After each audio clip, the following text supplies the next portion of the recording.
Harry Potter has been banned. That's right. Welcome to Picking Bones. My name is Eric Jones. Today we're talking about Harry Potter.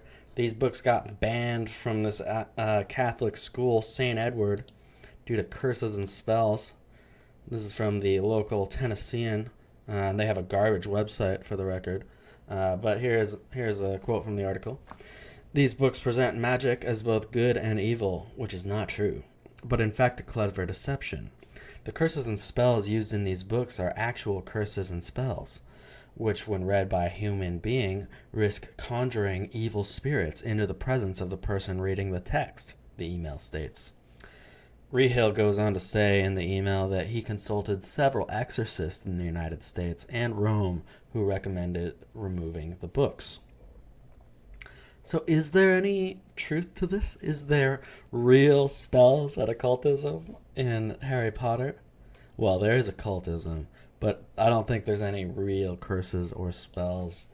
Personally, I don't think that if you yell Crucio at someone that they're gonna, shrivel up in pain. There's a lot of nonsense around this issue.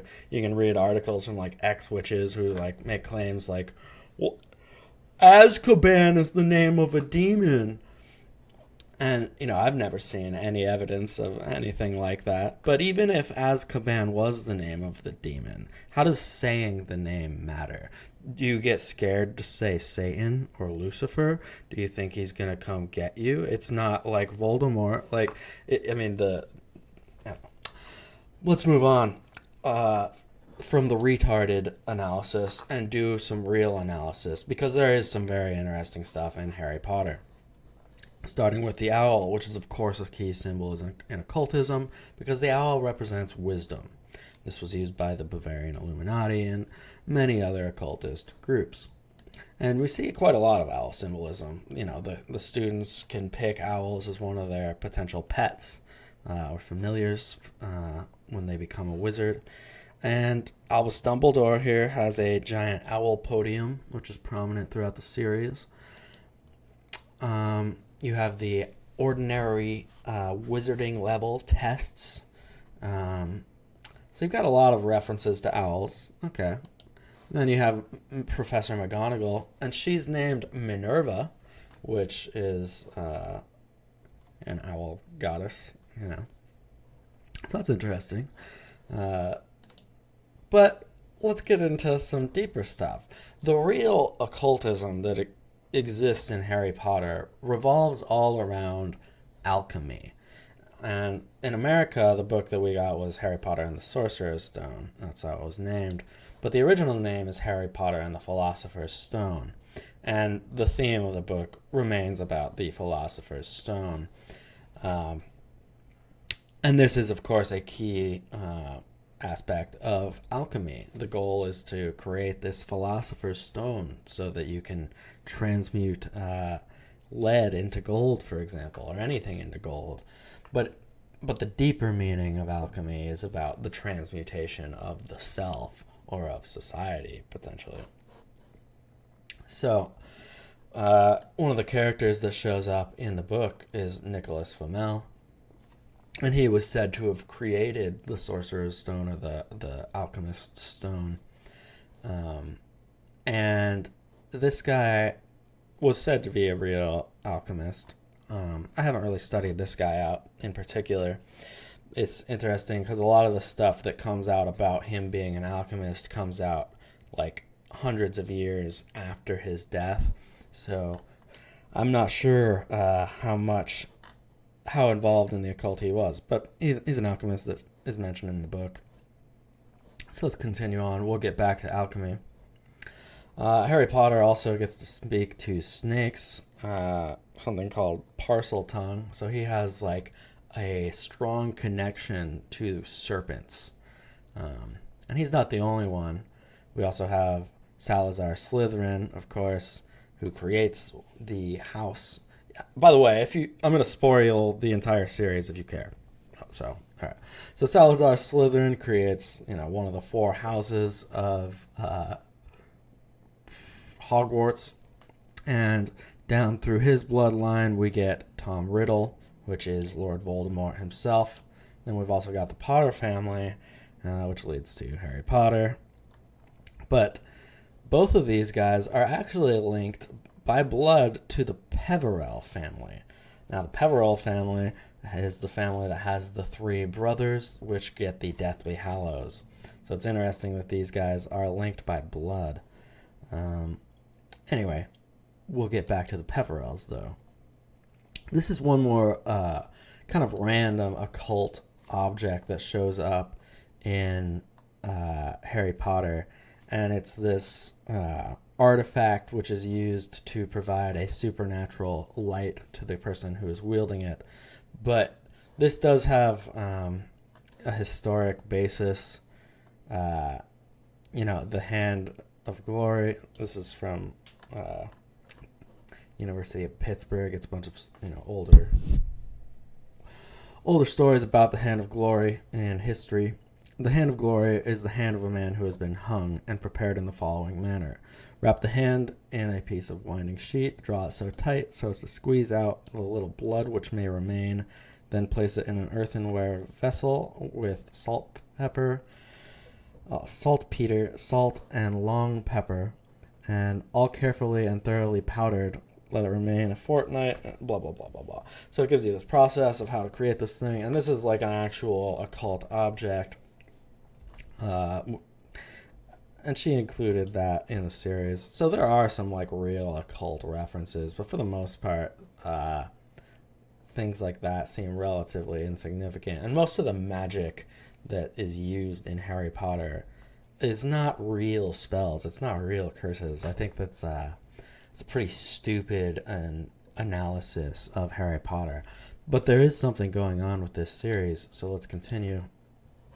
Something that's interesting is there are numerous secret societies in the series, including the Order of the Phoenix, which was the group of heroes which stood against Voldemort in the past and gets reformed when Harry and his friends are growing up. Then we have Dumbledore's Army, which is a group formed by Harry and his friends to rebel in the school against the corruption in the school.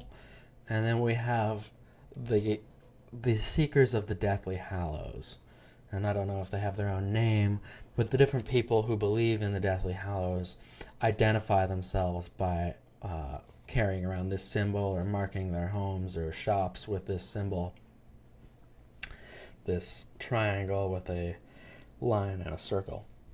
Now, all of these groups are kind of presented as good guys. This guy's kind of questionable. But like you've got these heroic secret societies, and they use the phoenix, which is of course a key symbol in the occult, representing particularly in alchemy actually, because it represents immortality. It represents rebirth and ascension. And that's what alchemy is all about. The truest form of alchemy is about the perfection of the self into a greater being. Now, let's take this Deathly Hallows symbol becomes very important in the final book. It doesn't exist until the final book, but the final book is where Rowling just pours out the alchemy. It seems very out of nowhere on some level. Like, there's definitely stuff throughout the whole series, but book 7, it just lays it on thick. And so let's see where J.K. Rowling came up with that symbol. How did you come up with that symbol? And it's from an old Rudyard Kipling story. And the Masonic symbol is very important in that movie. And it was literally 20 years later that I looked at the sign of the Deathly Hallows and realised how similar they were. When I saw the movie again and saw the Masonic symbol, I sort of went cold all over, and I thought, is that why the Hallows symbol is what it is? And I've got a feeling that on some deep subconscious level, they are connected. Very interesting. It's very interesting indeed. So she compares it to the Masonic symbol. And, many people have pointed out that this does look like an all-seeing eye. And in fact, in the films, when Hermione, is trying to figure out this symbol. She says, at first I thought it was an eye. Then she eventually figures out what it is. And what it represents in the movies is the triangle represents the invisibility cloak, the line represents the Elder Wand, and the circle represents some stone of immortality or something like that. So it's these three artifacts that are called the Deathly Hallows. Now here's another interesting quote that comes from Rowling. She says, "I never wanted to be a witch, but an alchemist. Now that's a different matter. To invent this wizard world, I've learned a ridiculous amount about alchemy.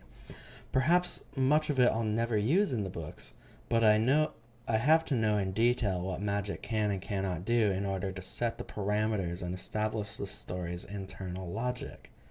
Really interesting. Really interesting. She says, she might not ever use much of it, but she does in the 7th book. She uses a shit ton of it.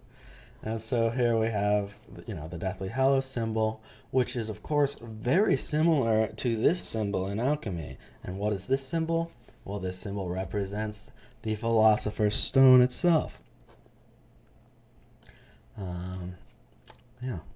So it seems that she based her symbol off of this alchemical symbol. Pretty obviously, actually. Here's another symbol. This is just kind of random, but I wanted to point it out while we're talking about alchemical symbols. This is the symbol for gold, obviously a key symbol in alchemy. Do you recognize that one? If you followed my work, you should recognize that one.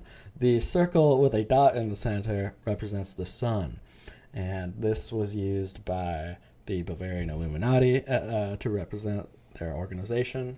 It's also an important symbol in Masonry and in all of the occult. And this is from the Royal Society of Chemistry, and even here it points out that the symbol for gold can also be used to represent the sun in astrology. And these are different symbols for gold. Here you can see, and look at this one. It's very clearly the sun. You just add rays on the outside. So, yeah, that's another kind of interesting thing for you to be aware of. But going back to Harry Potter.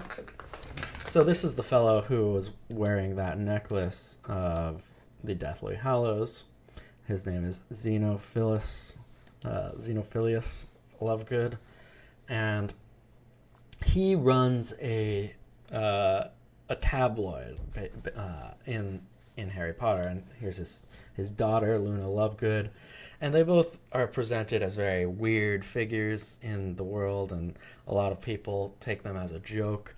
They think they're basically conspiracy theorists, dirty conspiracy theorists who speak nonsense. But pretty consistently, these characters are shown to know what they're talking about. Like, he believes in the Deathly Hallows, for example, which are a real thing, and Luna is able to help Harry in the movies because she's aware of things that others are not, because they're willfully ignorant of those issues.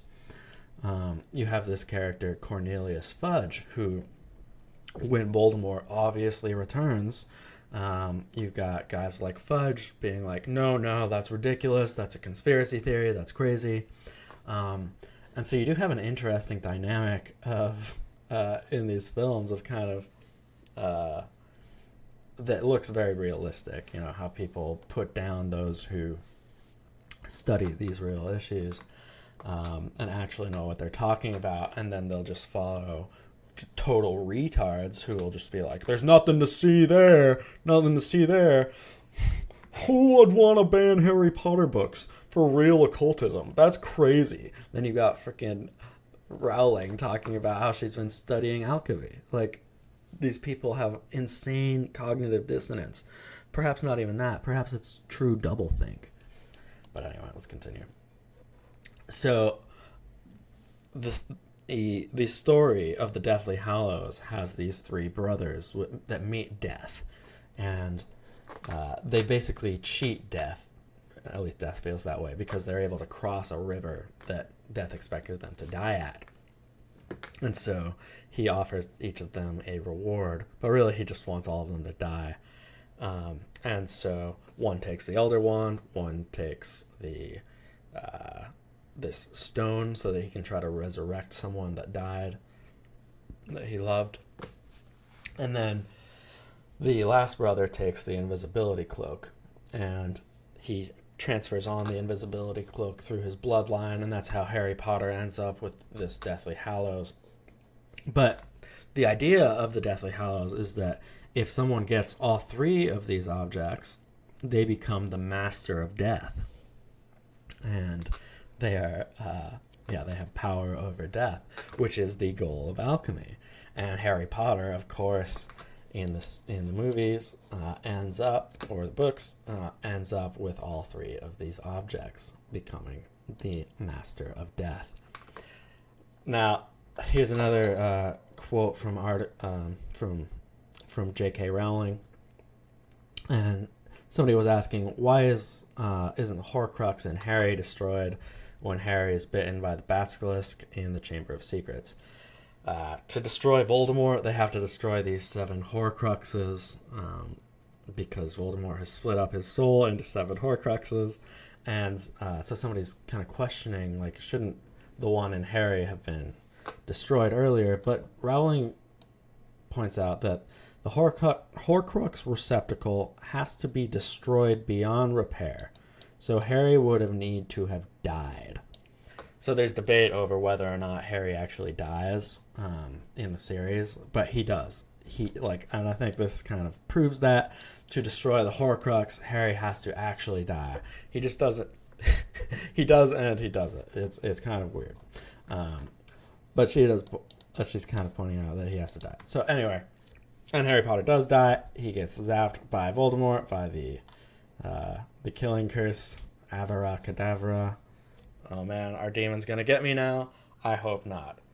I'm very scared. Very scared though. So Harry basically goes to limbo. He does die. He goes to some version of heaven or limbo, and he talks to people that are dead. He's like physically there with them. Harry talks to dead people throughout the series a few times, doing that dirty necromancy. But it seems like he actually dies, but he doesn't like fully pass on into the afterlife because he wakes back up eventually. So anyway, Harry becomes the master of death, though. He is able to defeat death, thus becoming a truly successful alchemist.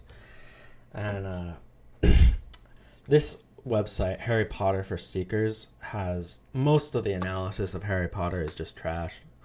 Really badly done, ignorant.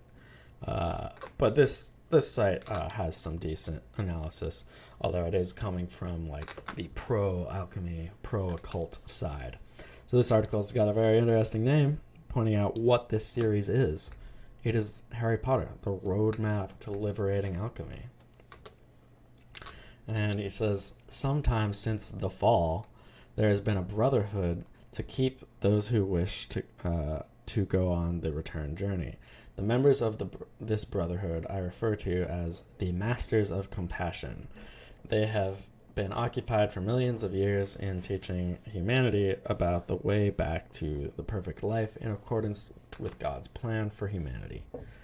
Okay, that sounds very similar to what we hear from alchemists and Freemasons and Theosophists, because all these people believe the same thing. He says these stories passed on by the Masters of Compassion are known today as the Bible, the Greek legends, the fairy tales of many nations, and the epics of 100 heroes. And he says that Harry Potter is the newest version of this ancient and timeless message from the Masters of Compassion. For the record, no, I do not agree with what this guy is saying on all matters, but that is the common occultist perspective of the Bible, that it is one version of this same story that has been pushed down through history, that's all about trying to show us, humanity, how we can be liberated and become ascended beings. All occultism is based around acceptance of the lie in the garden, that we can be as gods, knowing good and evil. It's as simple as that. That's what all occultism is based on, including alchemy. It's the perfection of the self. All right. So anyway, since about the 14th century, the path of liberation has been called alchemy. In the beginning of the 17th century, the Masters of Compassion passed on to humanity a set of scriptures known as the Rosicrucian Manifestos.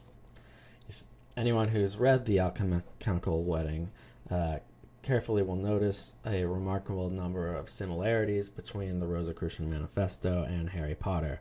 For example, Harry Potter goes to an ancient castle for 7 years. In The Alchemical Wedding, Christian Rosencrantz or Rosencrantz goes to a castle for 7 days. Both heroes are given a letter of invitation during a violent storm. To reach the castle, Harry travels across a lake with mermaids in it to reach the Tower of Olympus, where the actual alchemy is performed. Christian Rosencrantz travels across the sea with mermaids in it. Harry is faced with being sorted into 4 houses. Christian Rosencrantz faces 4 paths to choose from at the beginning of his journey to the castle. He goes on, there's a lot more examples that he uses in this article.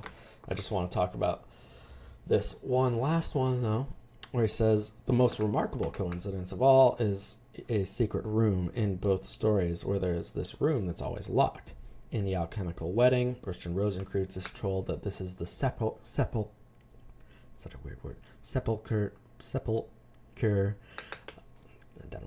sepulcher of Sleeping Venus. In part 5 of Harry Potter, we're told that there is a room containing a force that is at once more powerful and more terrible than death, than human intelligence, than the forces of nature. It is the power held in that room that you possess in such quantities and which Voldemort has not at all. This force is love, which is called Venus in The Alchemical Wedding.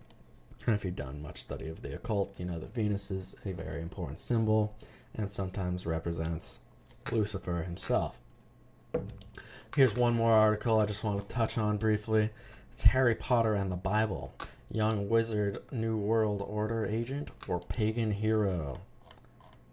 And this this article says, at this very moment, we are experiencing a new renaissance of pagan culture.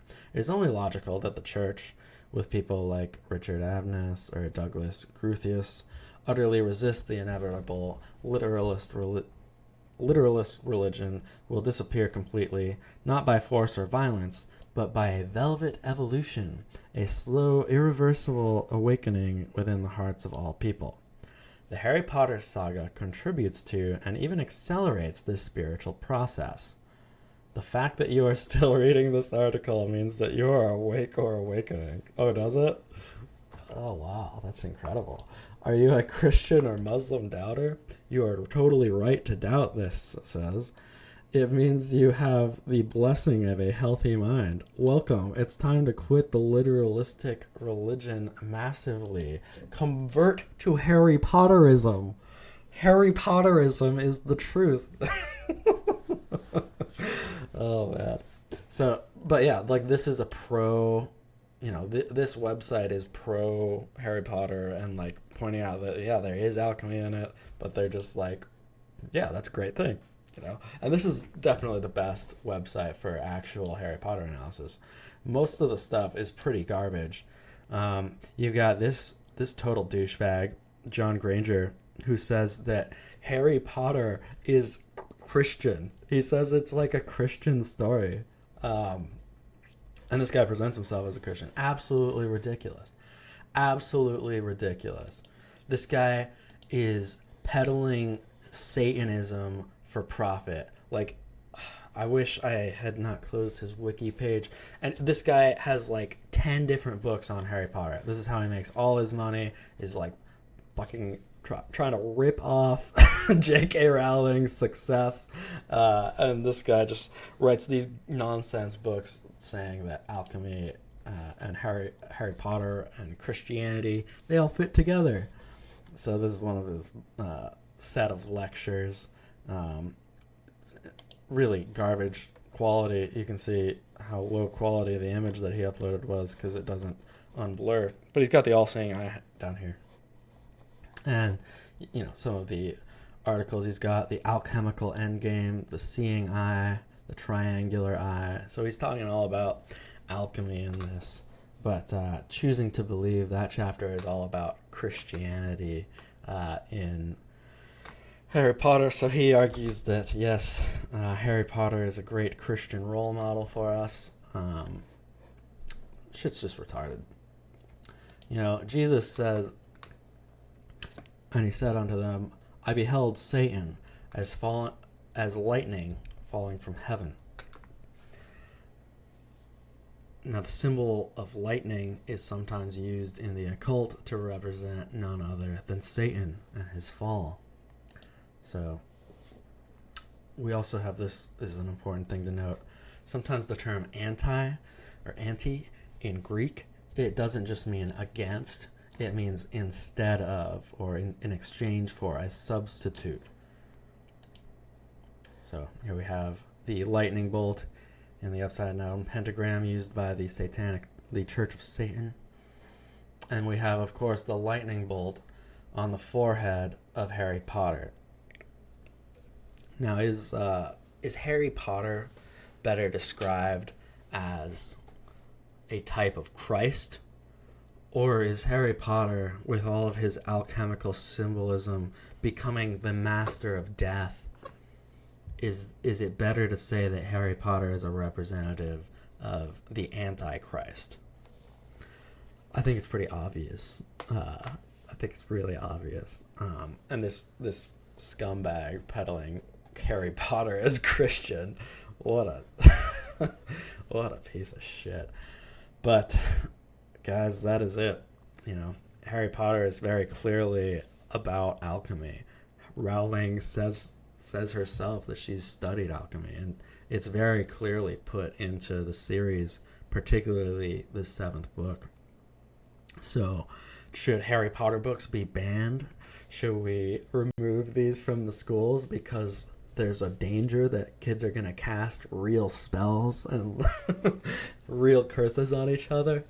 No, I don't think that that's really the issue. I think the issue is that these books make the occult seem cool, and they present alchemy and the alchemical process to people, and they might not understand what they're learning, but this is real occultism that has been put into these books.